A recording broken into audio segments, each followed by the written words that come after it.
Hello sa inyo guys, magandang gabi sa inyo lahat dyan. Alam nyo nitong nakaraan medyo naguguluhan ako, sobrang gulo ng utak ko.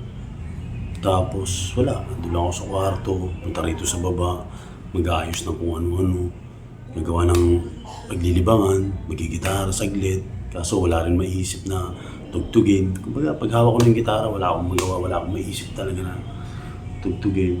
Talagang wala, di focus talaga yung isip, wala sa focus. Hanggang sa nakita ko to.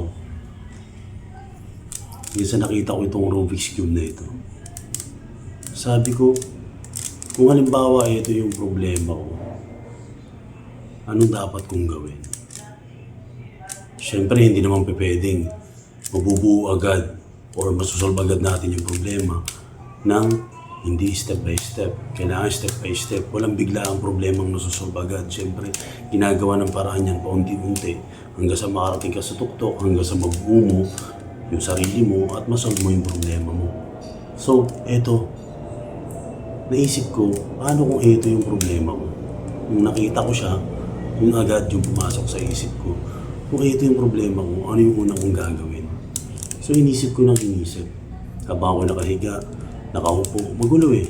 Titingin sa may bintana, titingin sa labas, pupunta sa pintuan, pupunta rito sa baba, akit na naman sa taas, pupunta sa kwarto.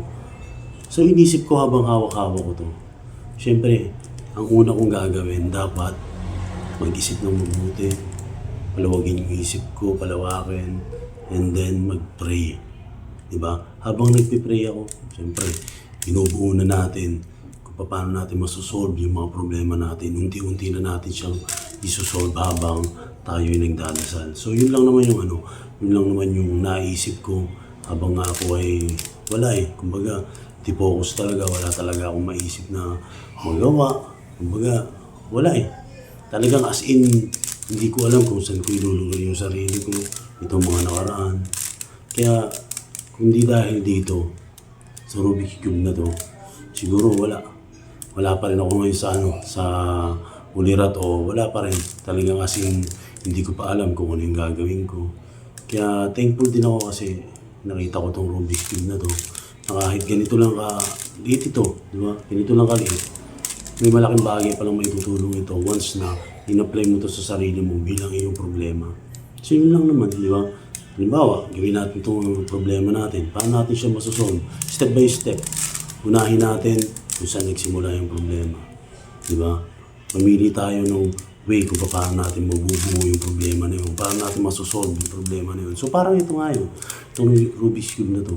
So paano natin siya bubuuin? So ipagpalagay natin ito yung problema natin. Unang-una natin gagawin siyempre, magdasal. Magdasal tayo, humingi tayo ng guidance kay Lord. Diba? Habang humihingi tayo ng guidance kay Lord, siyempre unti-unti mo nang maiisip ngayon kung paano mo masosolve yung mga problema. Ganun lang naman kasimple. Kapag okay na, may guidance ka na, humihingi ka naman ngayon ng sign. Ganun lang. Habang humihingi ka ng sign sa kanya, maghintay ka.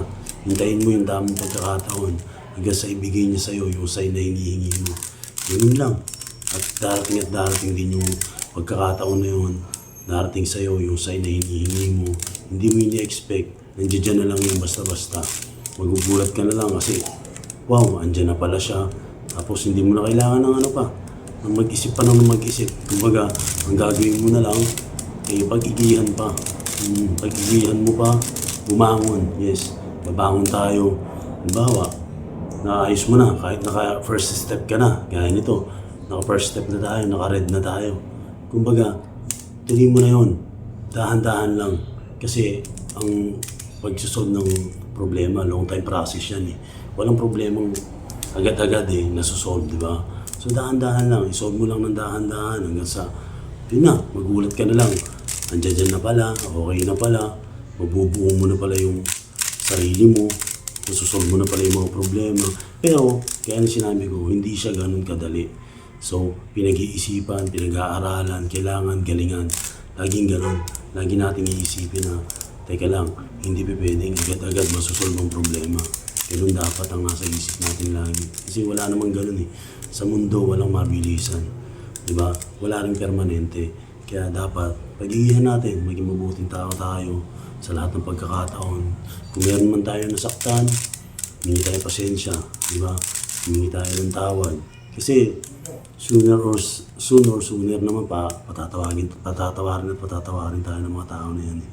Kumbaga, yun na lang, magdasal. Siyempre, lagi nating ilalagay sa isip natin yung pagdarasal. Hindi pwedeng mawawala yung pagdarasal kasi number 1 yan eh. Diba? Kapag okay na, malapit na, mabubuo mo na yan paunti-unti. Ganun lang naman, ganun lang kasimple. Parang itong Rubik's Cube na to, medyo matigas, medyo mahirap siyang ikot-ikutin. Ganun din ang problema. Mahirap din siyang isolve agad-agad dahil tatagalan ka eh. Diba? Gaya nga na sinabi ko, yung pag-solve ng problema, long time process. Hanggang sa, yun na, mahit mo na, nandoon ka na pala, hindi mo na mamalayan, nasusolve mo na pala yung problema. Kaya mas mapapabilis na yung pag-asenso or pag-angat mo, diba? Pag-solve ng mga problema na yan. Kasi maiisip mo na step by step, darating sa'yo yun, na dapat ganito. Pag may naulit ng problema, dapat ganito lang yung gawin natin, hindi tayo magmadali. Kasi yun nga, pag minadali natin ang lahat ng bagay, diba? Wala eh. Kumbaga, walang mangyayari. Magiging magulo lang lalo. Imbis na nandudong ka na sa part na konting-konti na lang, masusolve mo na yung problema mo. Wala. Kaya ako, sa totoo lang, oo, nalugmok ako nitong nakaraan. Wala akong maisip kundi puro negative. Hanggang sa sinod ko, diba? Ang gagawin ko ngayon, unti-unti ko siyang isolve. No? Hanggang sa mabuo natin yung sarili natin. Gaya nitong Rubik's Cube na to. Diba? Nabuo natin siya. Ganun din yung pag-solve ng mga problema natin. So yun lang naman gusto kong sabihin sa inyo guys. Pasensya na kayo nung nakaraan. Ngayon harapin natin lahat kung ano yung problema dumarating sa buhay. I-solve natin ng paunti-unti. Yun lang naman yung magiging paraan natin. Number 1 dyan.